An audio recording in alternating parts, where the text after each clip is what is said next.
Assalamualaikum warahmatullahi wabarakatuh. Alhamdulillahilladzi anzala ala abdihi al-kitaba wa lam yaj'al lahu 'iwaja.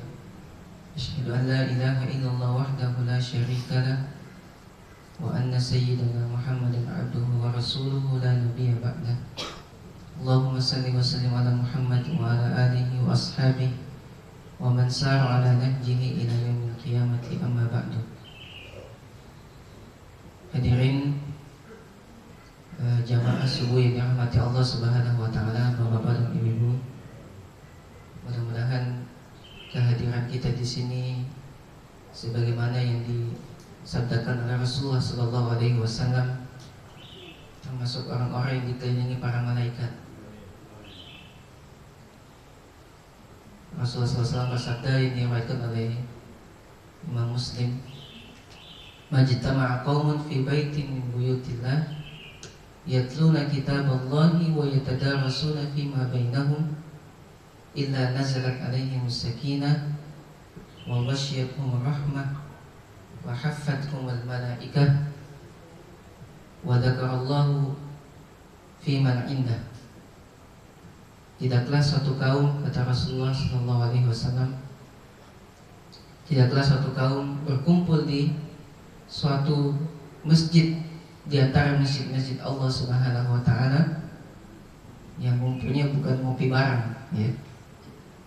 Enggak sekedar ngumpul ngobrol, ya, ngomongin Persija sama Persib siapa yang menang gitu ya. Tahu ngomongin apa? Hal-hal gosip atau yang lainnya gitu ya. Tapi berkumpulnya mereka dalam rangka untuk membaca Al-Quran. Jadi kalau istilah kita biasa kalau Ramadan itu tadarus ya.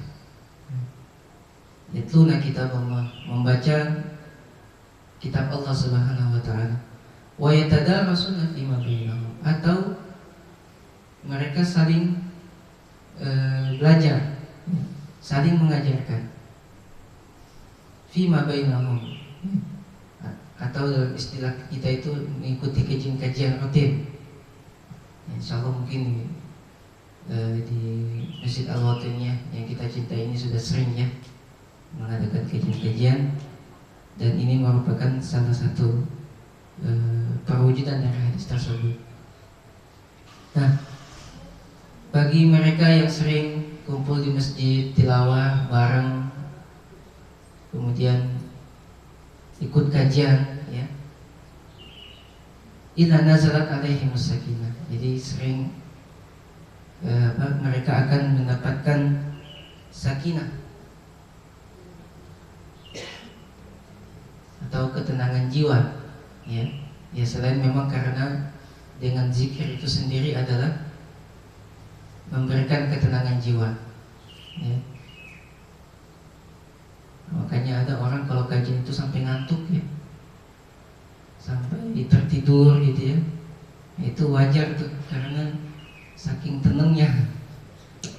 Ya, gak usah dimarah-marahin Pak.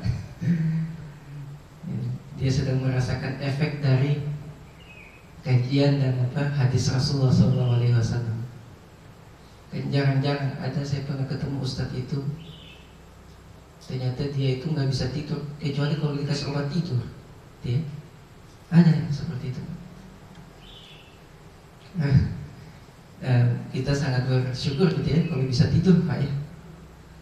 Ada orang mau tidur nggak bisa tidur gitu, yang tak mikirin apalah, kadang mikirin anaknya, kadang mikirin cucunya, kadang mikirin rumah, kadang mikirin kontrakan mau habis, ada mikirin utang numpuk. Nah, dengan membaca Al-Quran dan mengikuti kajian-kajian di rumah Allah Subhanahu wa taala, maka ketenangan jiwa itu akan turun. Dan biasanya kalau ketenangan jiwa itu turun, itu merupakan salah satu tanda akan datangnya pertolongan Allah Subhanahu wa taala, ya. Walladzi anzala as-sakinata fi qulubil mu'minin liyazdadu imanan ma'a imanihim. Ya, Ketika perang Badar aja Rasulullah SAW dan para sahabatnya itu diguyur hujan deras. Untuk apa? Untuk menenangkan hati mereka. Karena apa? Karena itu tanda-tanda bahwa mereka akan memenangkan peperangan. Jadi rajin-rajin baca Quran, rajin-rajin ikut kajian subuh, soalnya. Insyaallah semua hajat kita biar Allah yang atur, ya. Oke, Bapak-bapak dan Ibu sekalian jamaah subuh Masjid Al-Wataniyah, kita akan melanjutkan pembahasan kita kembali terkait dengan kendala dalam menghafal Al-Quran. Pada pertemuan yang lalu kita sudah sampai poin ke berapa ya? Banyak berbuat maksiat udah ya. Nah sekarang kurang mengulang hafalan. Ini salah satu kendala juga. Seseorang itu susah menghafal Al-Quran, kurang mengulang hafalan. Atau mungkin dia sudah pernah hafal, tapi karena kurang di murojaah, kurang di maintenance, sehingga hafalannya hilang. Nah ini ibaratnya gini aja Pak. Kalau kita ke suatu rumah gitu ya, teman kita atau saudara kita mungkin di luar Jakarta gitu ya, yang sebelumnya kita belum pernah tapaki itu jalan tersebut gitu ya. Ya awalnya kan masih nyasar-nyasar gitu, nanya sana sini gitu ya. Ketika ketemu kalau baru sekali, terus jarang mengunjunginya gitu ya, setahun misalnya 2 tahun baru udah kembali lagi ke situ, ya pasti bisa jadi nyasar lagi gitu ya, nanya sana sini lagi gitu. Karena apa? Karena jarang berkunjung ya. Tapi coba kalau tiap hari, misalnya kita ke kantor kan tiap hari tuh ya. Nah itu pasti kita hafal tuh jalannya tuh, bahkan jalan tikusnya kita hafal. Ini kalau macet di sini lewatnya ke sini gitu ya, lewat gang ini gitu ya. Bahkan semua di situ di tepi-tepi jalan itu kita hafal semua, penjual-penjual apa aja yang ada di situ. Ya. Kalau saya dulu sering waktu masih di Al-Hikmah itu kan naik atas 4 itu bypass ini ke arah Blok M sana. Ya karena tiap hari itu kondekturnya sampai hafal muka saya. Ya.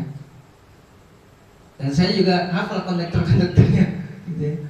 Bahkan halte-halte di mana itu kita hafal tuh turun-turun itu. Urutan-urutannya gitu ya. Karena apa? Karena tiap hari gitu. Nah Al-Quran pun seperti itu.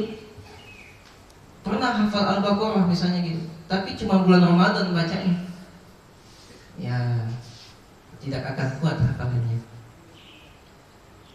Sehingga apa? Ada kaidah di penghafal Al-Quran itu ya, menghafal itu karena banyak mengulang. Sekarang ini ada dikembangkan Pak, metode menghafal itu udah baca aja sebanyak-banyaknya. Bahkan satu ayat itu diulang sampai 40 sampai 100 kali baca aja gitu. Ya karena sering ulang dibaca bolak-balik, masa iya nggak hafal gitu ya. Ya bapak-bapak, ibu-ibu kalau ada yasinan gitu ya. Ya, kalau ada yasinan tuh itu kan kok bisa hafal? Karena sering ikut pengajian tuh, sering ngikut orang baca, kita ikut gitu ya. Nah, saya ingat dulu ada ibu-ibu itu mau masuk sanggar tuh, pas dites, saya tes bacaan, kemudian saya tanya, Bu punya hafalan nggak? Pernah ngafal nggak sebelumnya? Kata ibunya, pernah Ustaz. Surat apa? Surat Yasin. Familiar ternyata surat Yasin ya. Alhamdulillah. Saya minta dia membaca. Bu, tolong dibaca ya. Waduh, Ustaz, kalau saya sendiri nggak bisa, Ustaz. Kalau rame-rame bisanya berjamaah.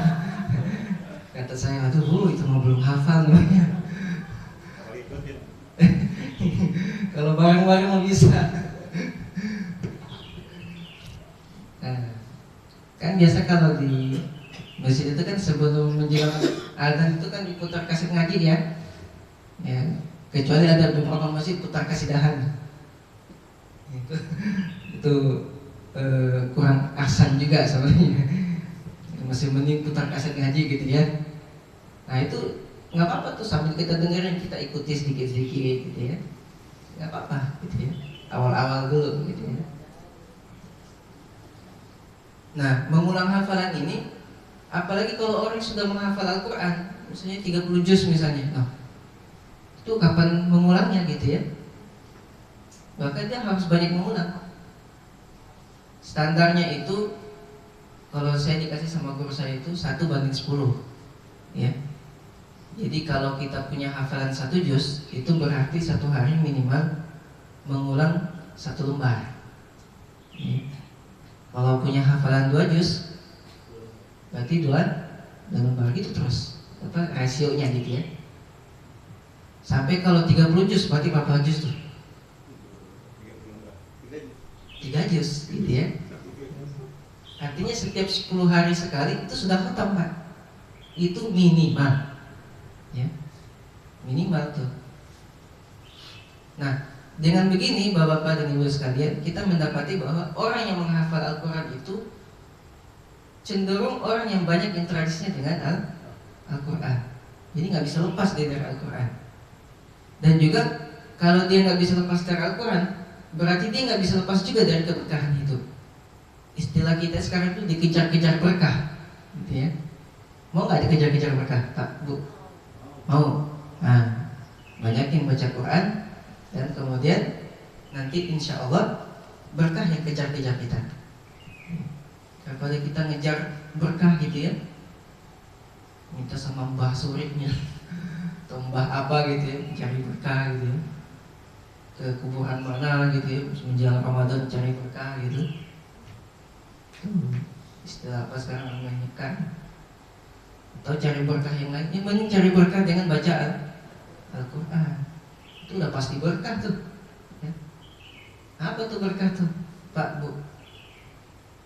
Jadi pernah tahu kata berkah itu apa sih? Kita kan sering ngucapin berkah tuh. Bukan berkat yang dijinjing tuh, kalau lagi sinar ya. Itu berkat namanya. Tentengan. Itu berkat namanya. Kalau berkah itu Ibnu Qayyim al-Jauzi itu menafsirkan, mendefinisikan berkah itu adalah ziyadatul khair wa thubutuhu. Jadi kebaikan yang terus mengalir dalam kehidupan kita gitu ya, tanpa henti gitu ya.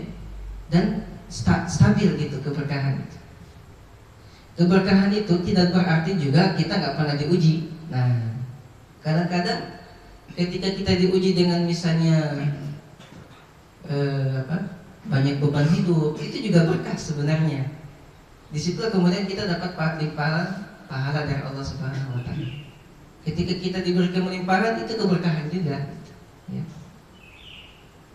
Nah, salah satu cara mendapatkan berkah itu adalah dengan membaca Al-Quran. Ya, mungkin saya dulu pernah menyebutkan hadis man syaghalahul Quran ya, wa dzikri an mas'alati ya, a'taituhu khairan ma u'tiya lis-sa'ilin. Kata Allah, ini hadisnya hadis qudsi ya. Jadi kata Allah Subhanahu Wa Taala melalui lisan Rasulullah sallallahu alaihi wasallam, barang siapa yang menyibukkan diri dengan Al-Quran, ini menyibukkan diri ya dengan tilawah, dengan mengulang hafalan gitu ya, atau dengan mempelajari tafsirnya misalnya gitu, mempelajari hukum-hukumnya ya. Itu semuanya kalau dia disibukkan dengan hal tersebut, dengan Quran saja dia sudah sibuk gitu ya, daripada meminta kepada Allah Subhanahu Wa Taala. Jadi karena saking sibuknya dia baca Al-Quran, mempelajari Al-Quran, nggak ada waktu untuk doa gitu ya, nggak ada waktu untuk doa ya. Doa tapi mungkin kadang-kadang cuma pendek-pendek aja gitu doanya gitu ya. Akhirnya apa janji Allah kepadanya, atau itu khairan ma utiya lis-sa'il. Allah akan beri kepada dia sesuatu hal yang tidak diberikan kepada orang-orang yang berdoa. Jadi kalau kita berdoa saja, ud'uni astajib lakum. Kalau kita doa aja minta misalnya gitu ya, ya Allah jadikanlah anak-anak kami anak-anak yang soleh gitu ya. Kalau kita sibukkan dengan Al-Quran lagi tambah gitu ya, Allah akan berikan tambahan lagi ya. Anak soleh plus hafal Quran misalnya gitu ya. Anak soleh plus anak yang sukses misalnya, itu udah insya Allah tambahan dari Allah Subhanahu wa Ta'ala. Dan itu artinya berkah. Kita mintanya satu, dikasihnya dua, itu berkah namanya. Jangan kita udah setengah mati minta satu, cuma dikasih setengah, gitu ya. Nah ini jadi kurang mengulang hafalan. Ini adalah salah satu kendala terbesar bagi orang yang ingin hafal Al-Quran. Dulu ada suatu kajian seperti ini juga, ada ditanya dari seorang peserta, Ustaz, saya mau hafal Quran tapi malas ngulang gitu. Ada yang begini ya. Mau hafal Quran tapi nggak malas ngulang gitu ya. Ini sama aja kayak di zaman Rasul tuh. Ada pemuda datang ke Rasul, ya Rasul, saya mau masuk Islam tapi satu aja, izinkan saya berzina. Ya, seperti itulah ya. Ini ada orang mau hafal Quran tapi nggak mau ngulang gitu ya. Kira-kira jawabannya apa Pak? Kalau orang seperti ini, ya kalau saya ya udahlah nggak usah ngafal gitu. Cari kesibukan yang lain aja lah. Nah ini kurang menghafal, kurang mengulang hafalan. Ini banyak terjadi Pak, teman-teman kita yang dulunya nggak menghafal Al-Quran 30 juz pesantren, tapi ketika sudah memasuki misalnya masa-masa produktif, kerja di kantor dan sebagainya, punya banyak kesibukan, ini jarang diulangi lagi hafalannya. Padahal tuh, atau mengulangnya sedikit mengulangnya gitu ya. Ya minimal kalau kita hafal Al-Quran itu misalnya ya, kita nggak bawa mushaf, kan sudah ada di kepala kita. Jadi kan gampang kita mau membaca Al-Quran dimanapun bisa, gitu ya. Beda kalau nggak hafal Al-Quran, kan kita ini kebiasaan Pak. Kalau HP ketinggalan di rumah nih, mau berangkat ke kantor gitu, udah jalan, udah setengah jalan, itu kira-kira balik lagi nggak? Kayaknya sih balik gitu. Tapi coba kalau mushafnya atau Qurannya ketinggalan, itu jarang yang balik Pak. Udahlah nanti di kantor ada masjid lah, ada Al-Quran lagi gitu.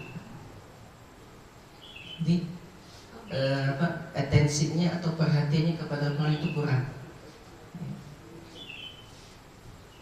Kita kalau baca broadcast di WA itu bisa lama-lama ya. Tapi kalau baca Al-Quran satu halaman kayaknya udah gimana gitu rasanya. Karena dia belum merasakan lezatnya mengulang hafalan. Sahabat Utsman bin Affan itu dalam salah satu pesannya beliau mengatakan, seandainya jiwa itu bersih, pasti dia tidak akan lelah berinteraksi dengan Al-Quran. Nah bisa jadi karena apa? Karena dosa-dosa kecil yang kita lakukan sepanjang hari itu yang membuat kita itu segan baca Al-Quran. Ada yang sampai Al-Qurannya itu ditaruh di lemari paling atas gitu ya. Itu sekian tahun nggak dibaca, berdebu kayak kitab wasiat gitu. Ya, jarang dibacanya ketika Ramadan. Nah kita lihat misalnya bagaimana sahabat-sahabat itu dan para tabi'in berinteraksi dengan Al-Quran misalnya. Imam Syafi'i misalnya, Imam Abu Hanifah itu pernah sering sekali mereka itu diceritakan dalam buku-buku sejarah. Beliau ini menghatamkan Al-Quran dalam satu hari itu bisa 2 kali. Satu hari berapa? 2 2 kali, kayak minum obat Pak ya, kayak makan ya. Kita aja 1 tahun belum tentu hatam.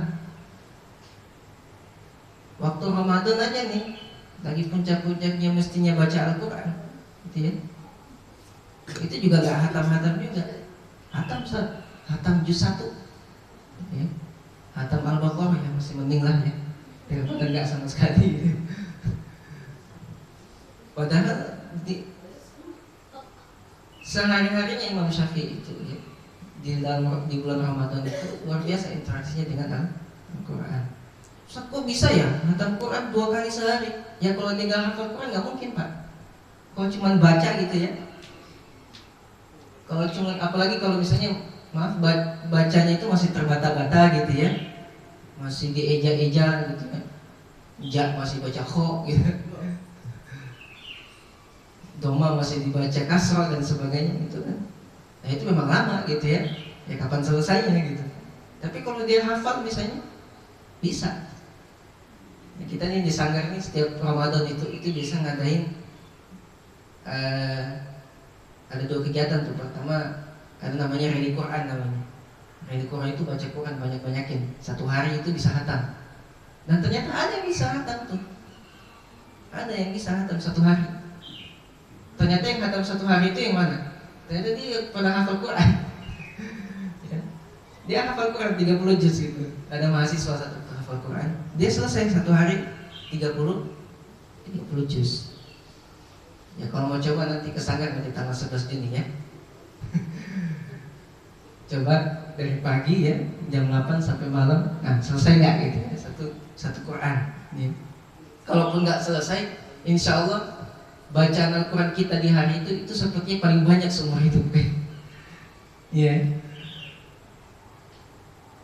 Ada dulu bapak-bapak sampai nangis Pak, Ustaz saya sebelumnya nggak pernah baca Quran sebanyak ini. Emang biasanya baca Qurannya berapa? Ya paling 2 halaman, 3 halaman gitu. Hari ini saya baca Quran bisa 7 juz. Masya Allah ya. Nah, kita perlu nih punya waktu-waktu tarkis atau murakas seperti ini. Ya mungkin kalau kita mungkin kebanyakan di kantor dengan pekerjaannya masing-masing, mungkin pedagang atau yang lainnya yang berkutat dengan kesibukan sehari-hari, yang mungkin masih bisa baca Qurannya 1 lembar, 2 lembar gitu ya. Ya nggak apa-apa. Yang penting rutin gitu ya. Karena Rasulullah SAW sendiri mengatakan khairul a'mal adwamuhu wa in qalla. Ya. Sebaik-baik amal ibadah itu kata Rasulullah adalah yang langgeng, yang terus meskipun sedikit gitu. Ya 1 ain, 2 ain, tapi setiap hari gitu. Nah, ada lebih parah lagi Pak, 1 ain tapi 1 tahun sekali. 1 halaman tapi pas Ramadan aja gitu ya. Ini lebih parah lagi. Ya, bagaimana dia mau diberkahi kehidupannya kalau model seperti ini. Jadi Allah itu ingin kita baca Al-Quran agar apa? Agar Allah itu memberikan keberkahan dalam hidup kita. Kita ini diperintah oleh Allah Subhanahu wa taala, dan perintahnya itu manfaatnya itu kembali ke kita. Ya sama seperti orang tua ingin anaknya makan, anaknya susah makan gitu kan. Tapi kalau anaknya sudah tahu manfaat makanan tersebut, kan makan sendiri gitu ya. Bahkan makannya bisa banyak, nambah terus gitu kan. Bahkan dia cari makan gitu. Kalau nggak ada makanan nyari gitu kan. Nah, begitu juga orang yang merasakan kelezatan Al-Quran tuh, nggak perlu disuapin lagi gitu ya. Dia cari sendiri itu. Kalau Al-Quran kelupaan di rumah, balik lagi ngambil misalnya gitu ya. Tapi yang jarang yang seperti ini. Ini mengurangi hafalan ya. Ini yang sangat penting sekali. Kemudian yang berikutnya adalah mudah putus asa dan tidak sabar ketika menghafal ayat-ayat yang sulit. Nah ini kendala juga nih ya. Kendala sekali. Ketika hafal Ad-Duha sampai Anas masih gampang Pak ya. Masuk surat Al-Fajr, waduh mulai susah gitu ya. Nah biasanya kita ini nggak sukses hafal Quran itu karena sikap kita menghadapi kesulitan tersebut. Ya. Kalau sulit bukan berarti nggak bisa. Jadi kata-kata itu dimudahkan. Karena bisa jadi khawatirnya malaikat tuh aminin tuh. Ya. Jadi kata-kata kita itu selalu diaminin sama malaikat. Ah susah, ya udah tadi diaminin sama malaikat, ya udah susah aja terus ngafal Quran. Nggak bisa-bisa terus. Susah nih bangun subuh, ya udah susah terus bangun subuh. Susah cari uang misalnya gitu, udah malaikat aminin betul. Susah cari uangnya. Jadi ada kita ini kadang-kadang nggak sadar sekeliling kita ini dikelilingi malaikat dan mereka itu berdoa untuk kita. Nah makanya hati-hati sama kata-kata itu. Apalagi orang tua tuh kalau lagi kesel sama anaknya gitu ya, hati-hati itu. Nah itu bisa jadi doa. Orang ajar lu tong ya, awas lu tabrak lu. Nah, sini gitu ya. Anaknya pergi keluar main ketabrak sama bajai gitu kan. Itu karena doa orang tua nggak bagus. Coba ambillah pelajaran dari orang tuanya Syekh As-Sudais. Jadi orang tuanya itu ternyata As-Sudais itu waktu kecil itu termasuk anak yang bandel Pak. Jadi pernah satu kali itu ibunya itu kesel banget sama dia. Akhirnya apa dibilang? Sudah kamu pergi sana main. Mudah-mudahan kamu suatu saat nanti jadi apa? Jadi imam Masjidil Haram kan? Jadi marahnya itu begitu Pak, sambil doa. Akhirnya apa benar jadi imam Masjidil Haram. Besok tuh begitu Pak, Bu. Kalau marah sama anaknya itu yang benar Pak ya. Kamu itu ya orang tua apa nggak taat misalnya gitu ya. Ibu doain kamu bisa apa? Jadi misalnya penghafal Quran misalnya gitu kan bagus tuh. Ya. Didoain tabrak di jalan, didoain apa macam-macam gitu ya nggak apa mencelakakan anaknya kan nggak bagus gitu ya. Nah doa jadi presiden gitu ya.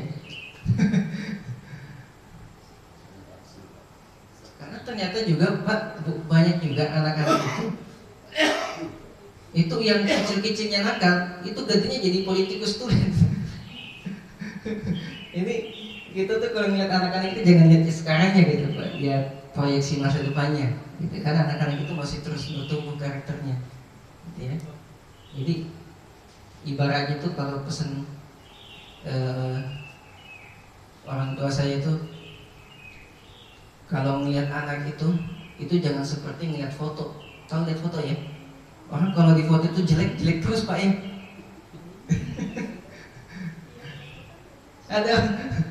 Ada nggak yang lihat fotonya tiba-tiba jadi cakep? Nggak ada kan?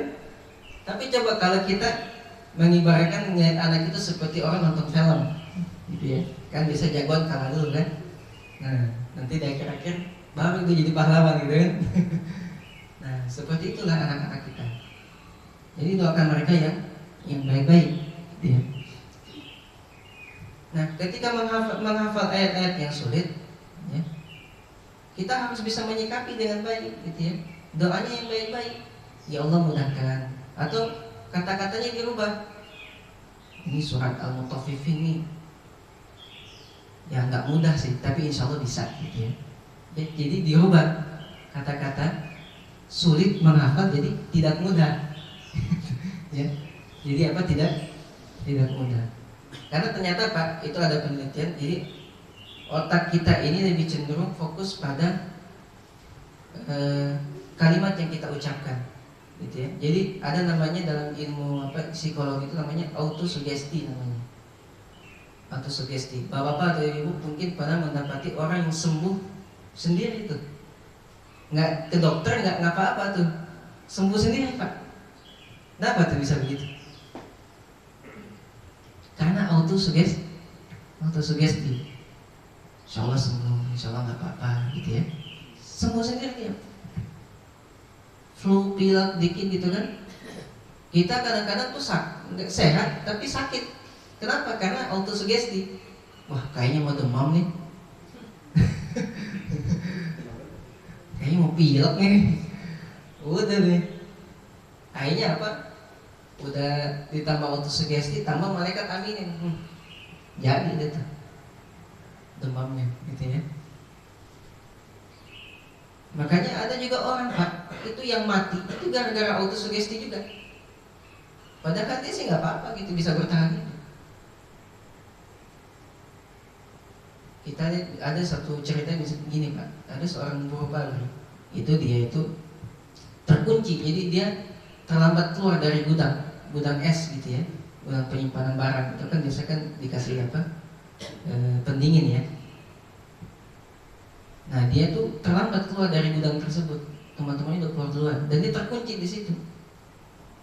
Akhirnya pagi-pagi itu ditemukan tewas. Ketika ditelusuri kenapa bisa terjadi seperti itu, dilihat tuh ternyata tulisannya itu dinulis, waduh mati deh saya gitu ya, mati deh saya gitu. Tulis kata-kata itu gitu ya. Dia mendoakan diri sendiri untuk mati gitu. Padahal ketika ditelusuri di ruangan tersebut itu enggak dingin-dingin amat, enggak seperti AC aja, sekitar 27 derajat Celcius. Itu kan enggak dingin-dingin amat kayak AC biasa ya. Tapi karena dia bersugesti diri, udah dia mati karena sugestinya. Nah ini penting gitu ya. Penting sekali kita menjaga kalimat, karena kalimat itu doa. Setiap kalimat kita itu doa. Jadi berubah kata-kata sulit menjadi apa? Tidak mudah, tapi bisa. Saya dapatin biasa itu murid-murid itu kalau sudah hafal An-Naba biasanya kencang tuh Pak. An-Naba, ketemu An-Naziat mulai gitu. Biasanya kalau sudah sulit seperti itu jarang hadir tuh. Pas ditanya, kenapa kok nggak pernah hadir lagi? Susah Ustaz, ngafalnya surat An-Naziat. Jadi cara dia menyikapi kesulitan itulah yang kemudian membuat dia tidak maju-maju hafalannya. Kalau bukan kesulitan, kalau seandainya nggak ada kesulitan dalam menghafal, kayaknya semua orang udah jadi menghafal Quran semua tuh Pak. Iya nggak? Nggak ada nilai tambahnya kalau begitu. Ya. Kalau seandainya semua orang itu tidak ada kesulitan, pasti kan udah pasti sukses semua ya, udah jadi kaya semua. Tapi kesulitan yang kita alami, yang mungkin dalam mencari nafkah dan sebagainya, itu ujian dari Allah Subhanahu Wa Taala, menguji kegigihan kita. Ini orang pengen banget nggak, mau banget atau mau aja gitu ya. Nah istilahnya begitu ya. Jadi diuji itu begitu. Seolah itu Allah yang bertanya seperti itu. Ini mau banget atau mau aja? Kalau mau banget, Allah lihat kesungguhannya gitu ya. Makanya Allah katakan di surat Al-Ankabut itu, walladzina jahadu fina lanahdiyannahum subulana. Orang yang bersungguh-sungguh di jalan kami, pasti akan kami tampakkan jalannya. Yang penting mau nyari gitu ya. Ini ibaratnya gini Pak, kita nyari alamat, kesel banget itu. Itu sudah cari sana sini, ternyata alamat palsu Pak ya. Akhirnya pulang gitu. Dapat nggak alamatnya? Enggak. Saya itu dulu Pak pernah dikasih satu alamat pergi sholat, pergi khotib Pak. Jadi itu kira-kira 15 menit lagi itu sudah masuk waktu Jumat. Saya belum ketemu alamat masjidnya. Kira-kira tuh gimana ya? Saya dalam hati tuh, waduh, kalau 10 menit lagi saya nggak dapat alamatnya, saya pulang aja deh, atau mampir ke salah satu masjid sholat di situ gitu. Akhirnya apa? Alhamdulillah Pak. Nanya sana sini ternyata tanya lagi ke pengurus masjidnya gitu, telepon lagi gitu. Dengan sabar, alhamdulillah. Ternyata tempatnya itu masih jauh lagi di sana, di arah Sunter ke sana itu, ke arah Priok gitu. Nah ini kalau kita berkutat pada kesulitan, kita nggak bakal sampai kepada tujuan. Ya. Nah, biasanya kita juga kawan sabar tuh ngadepin seperti itu. Makanya di sini ada ayat, ya. Tabiat manusia memang. Wa kana al-insanu ajula. Ya. Jadi tabiat manusia itu apa Pak? Tergesa-gesa. Jadi kalau ada maunya pengen cepet-cepet gitu. Udah lapar, pulang misalnya udah lapar gitu ya, gebrak-gebrak meja. Ini mana nih makanannya nih? Gitu ya. Itu biasa tuh ya. Ibu sabar kayak Bu ya kalau ada bapaknya begitu ya. Atau misalnya misalnya mau pergi kerja misalnya gitu ya, berangkat terburu-buru gitu ya, berangkat terburu-buru, mau sukses pengennya yang cara-cara instan gitu ya, pengen ngafal Quran caranya cara cepat gitu ya. Saya sering banget Pak ngadapin pertanyaan seperti itu. Ustaz, cara cepat ngafal Quran gimana? Kalau dulu almarhum guru saya Ustaz Muzamil bilang begini, cara cepat hafal Quran itu gampang. Ambil Al-Quran, pergi mojok di situ, terus buka tuh Al-Quran, hafal. Jadi itu cara cepat hafal Quran, gitu ya. Nah, dan kebanyakan kita tuh kalau nggak dapat cara cepatnya nggak mau hafal tuh. Padahal menghafal cepat itu juga proses, gitu ya. Meraih kesuksesan itu proses, bukan simsalabim, gitu ya. Semuanya proses. Bahkan Allah Subhanahu Wa Taala kalau mampu menciptakan semua alam ini dengan kun fayakun, selesai urusan, gitu ya. Tapi ternyata Allah Subhanahu Wa Taala nggak ngajarin seperti itu. Coba kita lihat di Al-Quran. Walaqad khalaqnas samawati wal arda wa ma bainahuma fi sittati ayyam wa ma massana min lughub. Sungguh telah kami ciptakan langit dan bumi itu dalam 6 masa, 6 periode, 6 tahapan, ya, atau 6 hari, gitu ya. Artinya apa Pak, Bu? Artinya meraih sesuatu itu tidak bisa cepat-cepat, ada prosesnya. Kalau cepat-cepat pasti itu nggak bagus. Coba lihat makanan fast food misalnya, gitu ya. Cepat kan ya, cepat saja kan, tapi ternyata dari kesehatan kan nggak bagus. Seperti itu. Coba lihat orang yang misalnya nih artis karbitan misalnya gitu ya, tiba-tiba populer gitu ya. Biasanya populernya kan nggak lama Pak, iya nggak? Hilang lagi gitu ya. Yang misalnya apa itu yang nyanyi alamat palsu ya? Atau dulu siapa Mbak Surip ya? Kan udah hilang dari peredaran gitu ya. Karena apa? Karena mereka cara-cara yang cepat gitu, instan. Ya coba aja makan mie instan itu kan nggak sehat itu, ya kan? Instan kan? Semuanya pengen serba instan gitu ya. Padahal yang instan itu malah jelek, gitu ya. Nggak bagus untuk kita sendiri. Yang bagus itu menghafal Al-Quran, menambah hafalannya nambah, tapi hafalan yang lama itu masih bagus. Jadi nambah, ini terjaga, yang lama terjaga, nambah, terjaga gitu ya. Nah, kalau istilahnya Dr. Ali Ahmadi itu, orang kalau hafal Quran, ya, nambah hafalan baru, hafalan lamanya hilang. Itu sama dengan orang punya istri baru, istri lama dilupain. Kata beliau gitu ya. Ya Pak ya. Nah, biasanya kan seperti itu ya.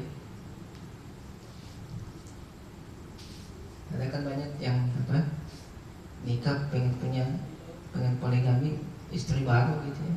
Kayaknya cerai sama istri lamanya. Banyak tuh kasusnya tuh. Nah, ini ketergesa-gesaan. Dan dalam hadis disebutkan al-ajalatu minasy syaitan. Tergesa-gesa itu adalah pekerjaan syaitan. Ya. Jadi jangan tergesa-gesa. Wudu pun nggak boleh tergesa-gesa Pak. Ya. Ini kita datang sholat nih ya, datang sholat misalnya nih, imamnya itu sudah mau ruku misalnya gitu. Imamnya, ini kayaknya bentar lagi ruku, lari dia, ngos-ngosan gitu kan, sampai di imam, sampai di saf gitu ya. Imamnya ruku, dia lupa takbiratul ihram langsung ruku. Padahal kan kelewat tuh hukumnya, ya nggak Pak? Mestinya dia takbiratul ihram dulu baru ruku. Pernah di zaman Rasul kayak gitu juga ada, gitu ya. Jadi dia buru-buru gitu ngejar imam udah mau ruku gitu kan, pas ruku. Jadi dia lebih kacau lagi sebenarnya gitu. Rukunya itu masih belum dalam saf, masih di luar saf ruku. Jadi sambil ruku dia jalan gitu masuk ke saf gitu. Nah ketahuan sama Rasul gitu kan. Setelah itu la ta'ud gitu kata Rasul, jangan kamu ulang ya. Jadi bersegera menuju kebaikan itu penting, tapi terburu-buru itu juga nggak boleh, gitu ya.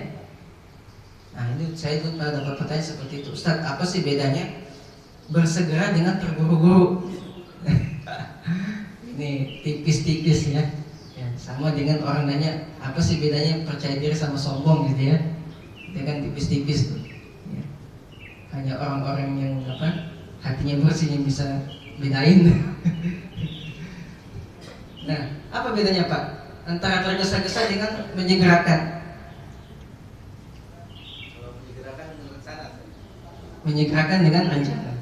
Kalau tergesa-gesa? Itu ada. Jadi begini, mengerjakan tergesa-gesa itu adalah, ini misalnya kita sudah membuat schedule misalnya, ya, jam segini misalnya ke kantor, gitu ya. Nah mestinya kan kalau kita sudah tahu masuk kantor itu jam 7 misalnya, kan perjalanan 1 jam, berarti kita harus keluar dari rumah kan jam 6 kan. Nah kalau yang namanya menyegerakan itu adalah masuk jam 6 langsung berangkat, itu menyegerakan namanya. Atau sebelum jam 6 udah siap berangkat gitu. Itu namanya apa? Menyegerakan. Tapi terburu-buru beda Pak. Udah lewat schedule itu, dia baru cepet-cepet. Jadi buru-buru itu identik dengan apa? Cepet-cepet. Tidak sesuai schedule gitu. Nah, begitu juga ketika kita diminta misalnya wasari'u ila magfiratin min rabbikum. Bersegeralah kepada ampunan Tuhanmu dan surganya gitu ya. Itu maksudnya adalah tertata hidupnya gitu, memulai lebih awal gitu ya. Kalau biasanya orang subuh misalnya azan misalnya ya, sekarang azan jam berapa tadi? Jam 4 apa? 4.35 ya? 50-an ya. Nah berarti dia sudah keluar dari rumah itu sebelum azan ya. Sebelum azan tuh udah jalan misalnya. Ya kalau sempat misalnya sholat tahiyatul masjid. Setelah sholat tahiyatul masjid itu namanya bersegera. Tapi kalau orang sudah sholat kemudian dikejar lari-lari, itu namanya tergesa-gesa namanya. Ya. Karena dia melakukan sesuatu hal itu di luar waktu yang dibutuhkan, gitu ya. Udah nggak kekejar itu jadinya. Makanya ada hadis ini dalam sholat nih, dalam hadis Rasulullah katakan ya, idza ataitumus shalah famshu bihudu. Kalau kalian mendatangi sholat itu datanglah dengan tenang, ya. Datang dengan apa? Dengan tenang. Fama wajadtum fasallu, gitu ya. Wa ma fatakum fa'atimu, kata Rasulullah. Kalau kamu sempat dapat ruku, ya udah sholat sempurna, udah sempurna. Tapi kalau kalian kehilangan 1 rakaat, ya sempurnakan aja gitu. Jadi tidak usah tergesa-gesa, takut masuk gitu. Salah sendiri, kenapa baru berangkat gitu kan. Kalau pengen gak masuk ya lebih awal gitu ya. Dan semuanya berproses Pak. Penciptaan alam ini pun berproses. Kalau Allah ingin menciptakan kun fayakun, selesai urusan. Tapi semuanya dengan proses. Misalnya Nabi Adam, saya mau cerita sedikit Nabi Adam. Nabi Adam itu waktu turun ke bumi ya. Itu kan waktu di surga, itu kan terbiasa enak-enak ya. Iya enggak? Terbiasa apa? Enak-enak. makan buah langsung disamperin sama buah. Jadi samperin semua gitu, serba disamperin. Tapi ketika di dunia dia bingung nih makan apa nih. Nggak ada yang pelayan, nggak ada apa-apa gitu kan. Ayah pak itu proyek keroncongan bunyi, pusing kepalanya gitu kan. Datang Jibril ditanya gitu, Jibril saya kok perut saya sakit, terus mules-mules gitu, kepala saya pusing, kenapa ya? Kata Jibril, Adam itu lapar namanya.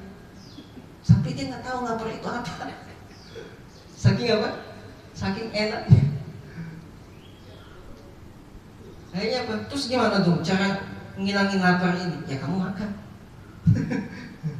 Karena memang di surga itu, Pak tabiatnya di surga itu orang tidak akan lapar selama-lamanya, gitu ya. Tidak akan lapar tuh orang tuh. Tidak ada capek, gitu ya. Bayangin Pak, di surga itu kan seorang laki-laki itu kan punya 70 istri. Capek nggak ngurusin 70 istri Pak? Enggak. Belum ngerasain ya? Rumahnya Pak di surga itu kan luas banget itu, satu kerajaan itu. Kalau bapak sendiri suruh nyapu itu, kapan selesainya? Nah Adam ini terbiasa dengan enak seperti itu, belum tahu yang namanya lapar kayak apa gitu. Nah ya terus gimana nih caranya biar laparnya hilang? Ya kamu makan. Terus makannya gimana? Kan di surga sudah sering dapat gitu kan? Ya kamu cari makan, suruh cari makan gitu. Cari makannya gimana? Akhirnya Jibril ke surga lagi, ambil biji, namanya biji khuldi, itu dibawa. Kemudian Jibril bilang, ini Adam kamu tanam, ini makanan kamu di dunia. Loh itu kan bukannya saya makan dulu di itu surga gitu kan? Ya iya karena kamu makan itu, kamu sekarang makan ini juga. Gitu. Ya.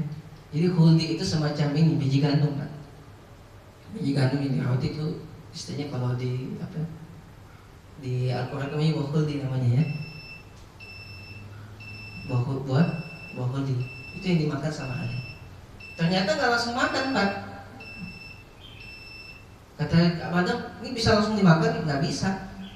Terus diapain? Ente pergi tanam dulu. Suruh tanam dulu Pak.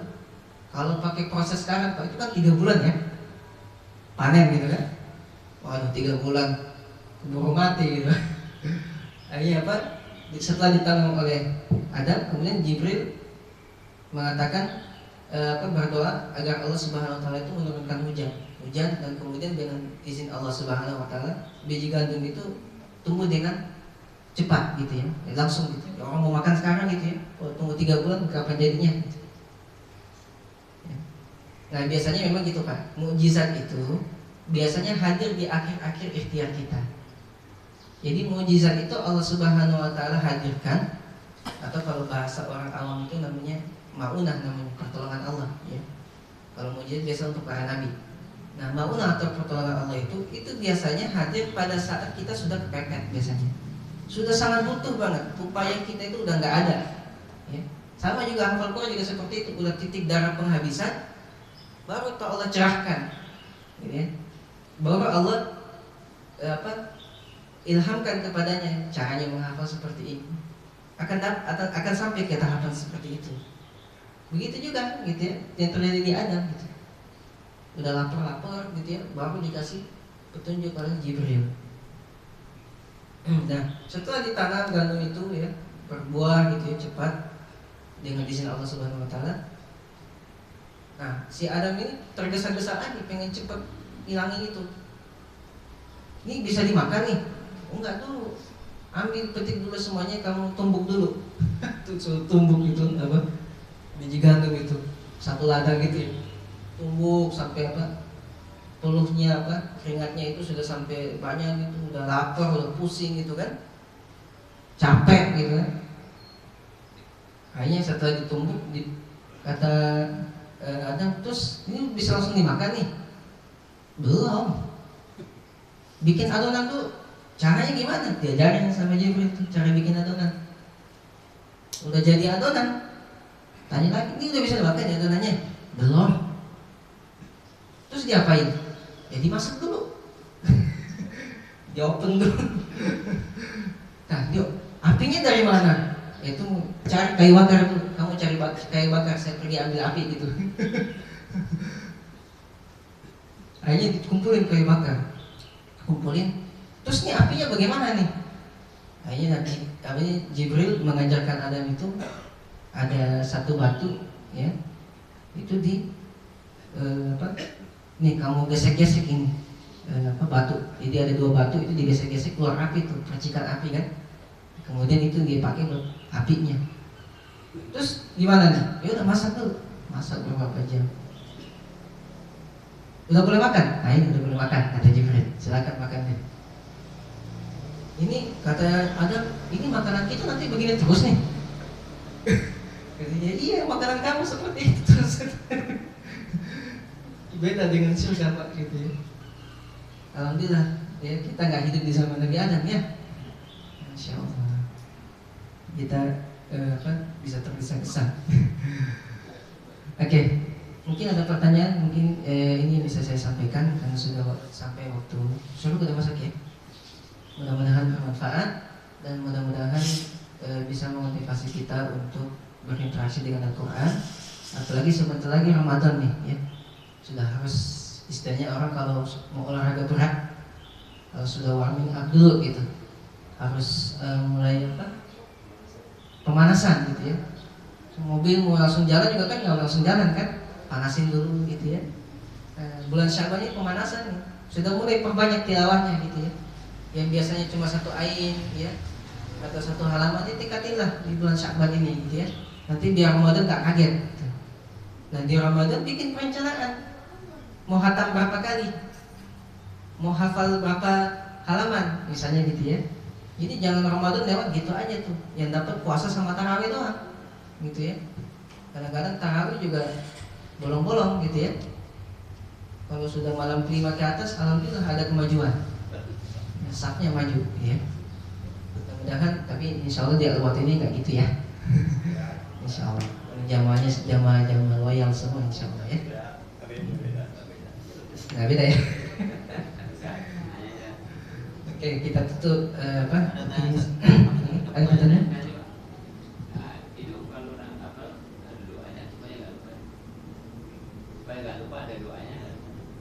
Supaya lupa nggak ada doanya. Ada doanya nggak gitu ya?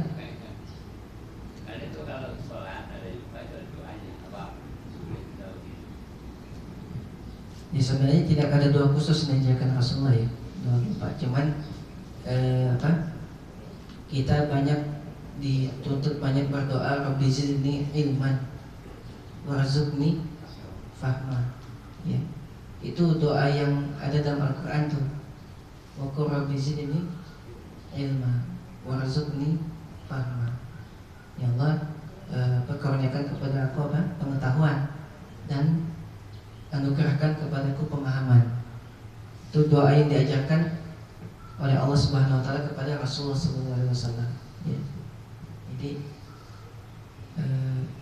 itu juga diperintahkan juga di situ satu paket tuh, dan dengan doa itu jangan terburu-buru di situ. Wala ta'jal, ya. Jangan kamu terburu-buru Muhammad gitu. Atau juga ketika melafalkan bacaan itu ya, ketika Rasulullah SAW bertalaki kepada Jibril, itu Rasulullah punya sifat tergesa-gesa tadi, pengen cepat-cepat hafal gitu. Akhirnya Jibril bilang, ya, wala ta'jal lisanaka wala tuharrik lisanaka lita'jal bih. Jangan kamu ini, jangan terburu-buru Muhammad, udah santai aja gitu ya. Kalau lupa dalam sholat gimana gitu ya? Nah, baca yang paling mudah. Makanya di surat Surat Muzammil ya, ada disebutkan tuh ya, faqra'u ma tayassara minal Qur'an. Jadi bacalah dari itu yang paling mudah dari Al-Qur'an. Artinya yang sudah lancar hafalannya gitu ya. Jangan baru pagi-pagi baca hafal Al-Baqarah misalnya, langsung imam langsung baca itu gitu ya. Belum lancar padahal gitu. Waduh, bisa yang belakangnya kakinya bisa pegel-pegel tuh nungguin ya. Jadi upayakan yang lancar hafalannya. Kalau yang belum lancar ya siapkan waktu untuk mengulang. Hafal itu gampang loh Pak, cuman itu aja sih, rajin ngulang aja sih sebenarnya gitu. Intinya di situ aja, rajin ngulang aja. Hafal karena banyak mengulang, itu aja. Ya. Lupa karena jarang mengulang, gitu ya. Itu aja itu prinsipnya. Jadi tidak usah pakai metode yang ribet-ribet, ngejelimet gitu ya. Ingat itu aja prinsipnya. Ingat aja prinsip ngafal surat Yasin itu aja. Ya. Lagi? Nggak ada? Udah pada siap semua nih hafal Qurannya. Insya Allah ya. Siap hafal Quran. Jangan surat Al-Fatihah aja Pak. Atau bacanya langganan kan. Kalau nggak kulhu, kalau Rabbil Falak, kalau Rabbil Nas. Nah, apalagi kita imam di keluarga tuh. Kalau imam bacanya itu aja, gitu ya. Nggak ada maknanya, gitu ya. Kalau tahajud itu berjamaah boleh? Tahajud berjamaah, boleh, ya, boleh. Dalilnya adalah di surat Muzammil, ya. Inna rabbaka ya'lamu annaka taqumu adna min thulutsil laili wa nisfahu wa thulutsahu wa ta'ifatun minal ladzina ma'ak. Jadi Allah Tuhan itu mengetahui bahwa kamu itu bangun di sepertiga malam, ya. Dan orang-orang yang sholat bersamamu. Nah, orang-orang yang sholat bersamamu itu kemudian ditafsirkan sebagai tahajud berjamaah. Meskipun afdolnya itu sendiri-sendiri. Afdolnya itu apa? Sendiri. Makanya kita dapati di sirah sahabat sendiri itu jarang sekali itu mereka sholat mereka tidak merutinkan sholat tahajud berjamaah, karena memang itu udah waktu khusus antara seorang hamba dengan Allah Subhanahu wa taala. Malam itu malam di mana Allah Subhanahu wa taala turun ke langit dunia, ya. Nah, pada saat itu kita harus sendiri itu bermunajat kepada Allah, gitu ya. Hanya kita dan Allah Subhanahu wa taala, gitu ya. Ya berduaan aja gitu ya dengan Allah Subhanahu wa taala. Jadi afdolnya itu sendiri. Dan Rasulullah pun pernah satu kali itu sholat bersama para sahabat. Pernah nggak dapat hadis Hudzaifah bin Yaman itu pernah sholat belakang Rasul sampai pegel-pegel kakinya kan? Iya nggak? Itu kan sholat tahajud, iya nggak? Sholat di samping Nabi, misalnya bawa belakang Nabi, baca surat Al-Baqarah Nabinya. Ini kayaknya sampai 100 ayat. Ternyata 100 ayat masih lanjut Pak. Kayaknya sampai 200 ayat, lanjut lagi.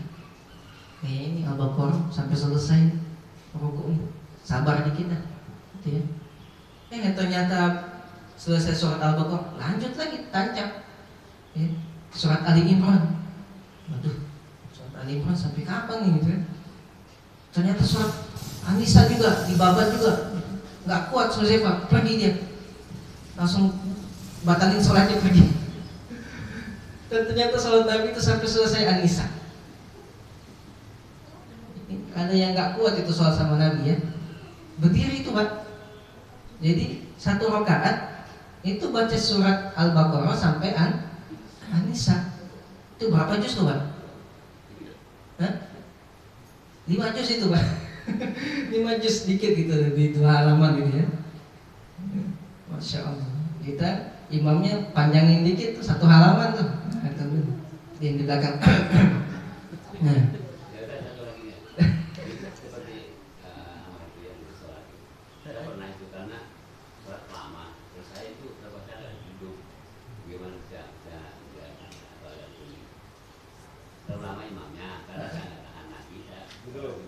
Duduk, iya.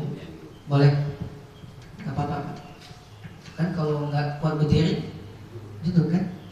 Kalau nggak kuat duduk, baring, gitu kan.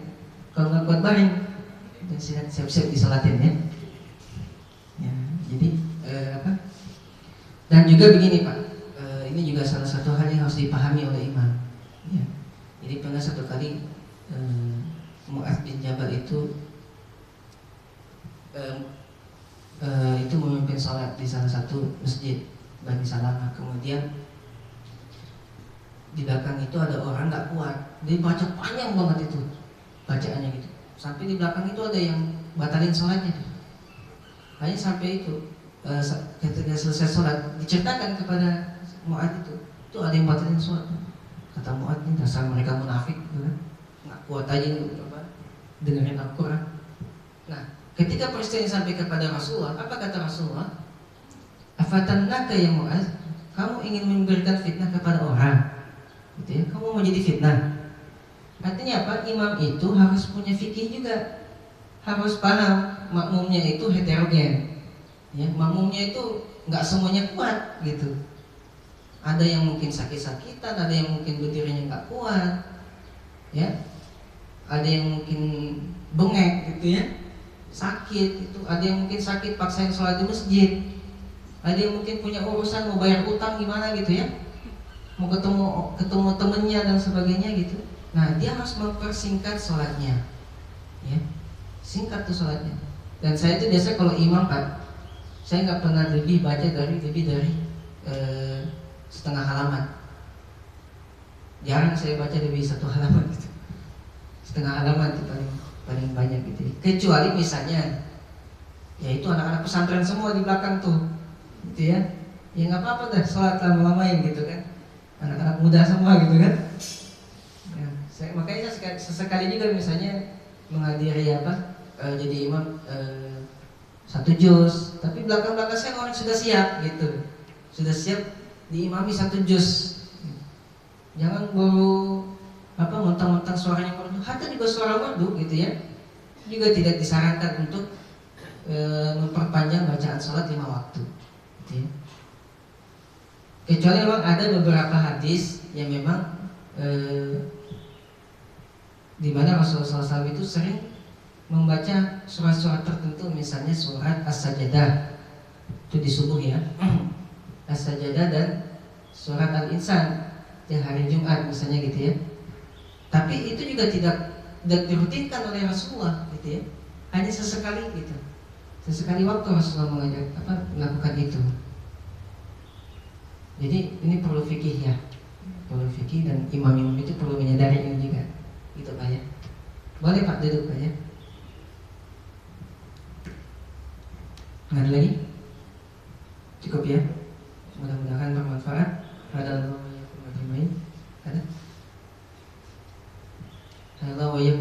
Assalamualaikum warahmatullahi wabarakatuh.